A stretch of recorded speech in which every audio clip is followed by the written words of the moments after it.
ज्या गावाचं नावच आनंदवाडी, आनंदवाडी, या आनंदवाडीमध्ये येण्याचा योग अखंड हरिनाम सप्त्याच्या निमित्त आला।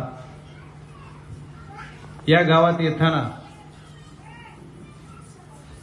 मी सर्व शिदोरी बरोबर घेऊन येत होतो की लोकसभेच्या निवडणुकीला कुठल्या गावात काय झाले हे माझ्या डोक्यात आहेच।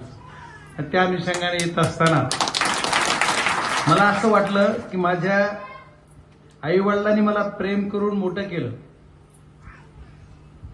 पण राजकीय जन्म माझ्या ह्या सर्व तुम्ही सर्वांनी दिला आणि राजकारणामध्ये नुसता जन्मच दिला नाही तर माझ्या मायबाप बीड जिल्ह्यातल्या तुम्ही सर्वांनी मला देशाच्या उच्च सभागृहात पाठवलं। त्याच्यामुळे तुमच्या सर्वांच्या चरणी नतमस्तक होतो। त्या आमच्या सर्व माता भगिनी त्यांना रक्षाबंधनाच्या औचित्य 2-3 दिवसापूर्वी झाले त्याच्या हार्दिक हार्दिक शुभेच्छा देतो। आणि माझ्यासोबत असलेले पंचायत समितीचे सदस्य पिंटूजी ठोंबरे, बंडूजी चौधरी, आष्टीचे आदरणीय महादेवजी टोके, किरण आहेर आणि या गावचे सर्वच नावं घेता येतील असे सर्व प्रमुख, शिरापूरचे असेल, आमचे सफेपूरचे पण इकडे आलेत सर्वजण, ते सर्व या कालपासून वाट पाहतात अशा सर्व आमच्या माता भगिनी पण तुमचं खरोखर कौतुक करावं। आता सूत्रसंचलन करताना आता कोण बोललो कुणीतरी की तुमचा निकाल लागला तेव्हा 8 वाजेपर्यंत चूल पेटवली नाही। शहारे उमटतात की एवढं प्रेम का केलं जनतेनं की बीड जिल्ह्यातल्या तुमच्या सर्वांचं एक लेकरू समजून तुम्ही मला एवढं प्रेम केलं। खरोखरच कौतुकास्पद आहे। एवढं प्रेम जगात इथून मागं कोणावर केलं नसेल बीड जिल्ह्यानं, तेवढं प्रेम तुम्ही माझ्यावर केलं म्हणून आपण खासदार झालो। नाही तर खासदार होण्याचं स्वप्न आपल्यासारख्या सर्वसाधारण घराण्यात जन्मलेल्या मुलांना बघणं सोपं नाही। तुमच्या आमच्यातलाच एक मी आहे, त्याच्यामुळे तुमची मागणी जी काय असेल ती माझ्यावर हक्कानं सर्वाधिक हक्क तुमचा असला पाहिजे ना आहे। त्याच्यामुळे तुम्हाला मागणी करायचा रास्त अधिकार आहे, पण मला पूर्ण करताना काही बंधन आहेत, कारण मला फक्त 5 कोटी फंड आहे आणि आपल्याला 800 गावामध्ये बीड जिल्ह्यातल्या लीड आहे आणि फक्त 5 कोटीमध्ये त्याच्यात जीएसटी जाते आणखी, म्हणजे आपल्याला वर्षाला 40 गावं, 50 गावात सुद्धा 10 लाख दिला तरी 40 गावं होतात। बघा आता 800 गावाला किती वर्ष लागतील, 5 वर्षात 200 गावं, 25 वर्ष खासदार मला राहावं लागेल तेव्हा 800 गावं संपतील।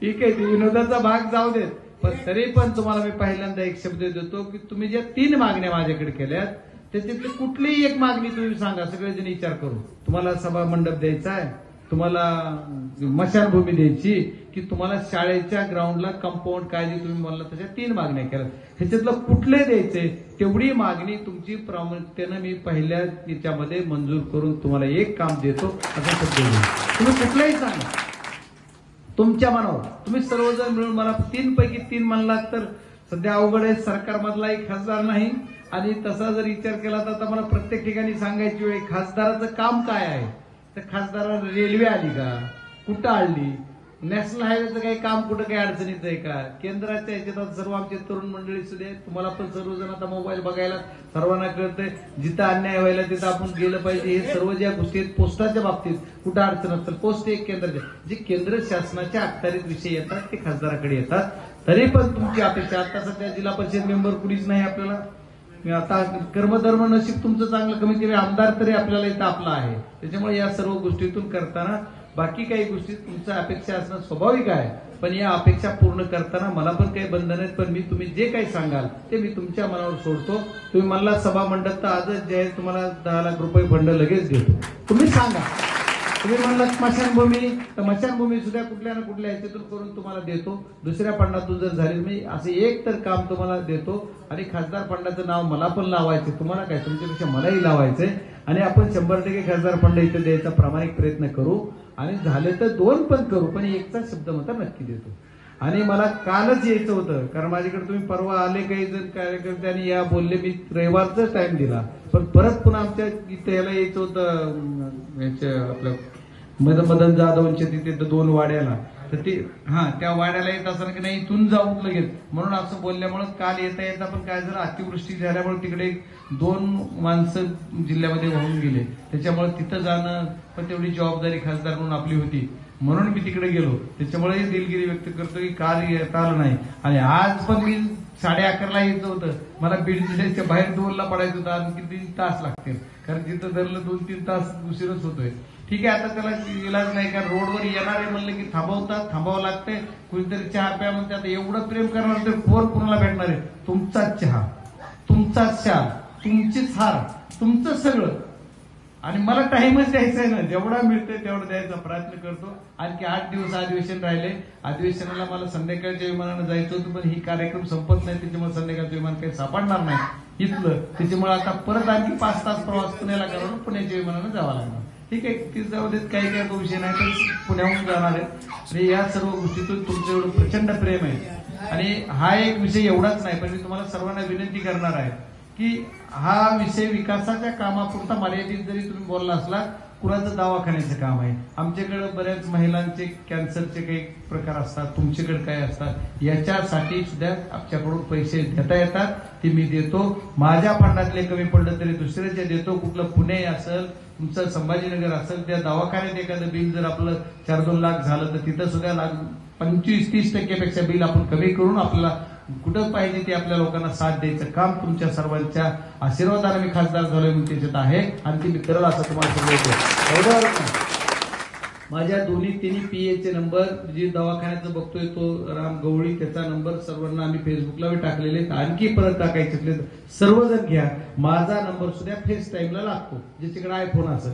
म्हणजे नसल तुम्हाला काय अर्जंट असेल तर माझ्या रेग्युलर नंबरवर तुम्ही मेसेज टाकला तर मी तुम्हाला कॉल बॅक 100% करणार, म्हणजे कारण त्याची झोपतच नाही. रात्री 12 वाजले फक्त मेसेजला, कारण फोन जर घेतला, आता फोन चालू झाला, फोन लागला नाही उचलला तर मी तुम्हाला बोलतोय, समोरचा कार्यकर्ता कुठल्या ह्याच्यात असेल माहित नाही, हरामखोर फोन सुद्धा उचलत नाही म्हणते, त्याच्यापेक्षा लागत नाही म्हणलं तर बरं. त्याच्यामुळे मेसेजला रिप्लाय बद्दल 100% देतो. आणि थोडंसं काम करण्यात वेळ आपला जातो, त्याच्यामुळे माझा फोन रेग्युलरली तुम्हाला फेस टाइमला लागेल. मला मिस कॉल पडला तरी मी करतो परत. या सर्व गोष्टी सांगायचं याच्यासाठी, छोट्या छोट्या गोष्टीच्या अडचणी असतात. आपल्या शेतकरी कुटुंबातून आपण ग्रामीण भागात आहोत, दवाखाना हा आपल्यासाठी खूप महत्वाचा विषय आहे. आणि बाकी विषय दवाखान्यासाठी सुद्धा जे काही मदत करता येते, जे पॅनलवर दवाखाने असोत नसोत त्यांच्यासाठी सुद्धा तुम्ही कधीही सांगा, आम्ही त्याच्यासाठी प्रयत्न करू.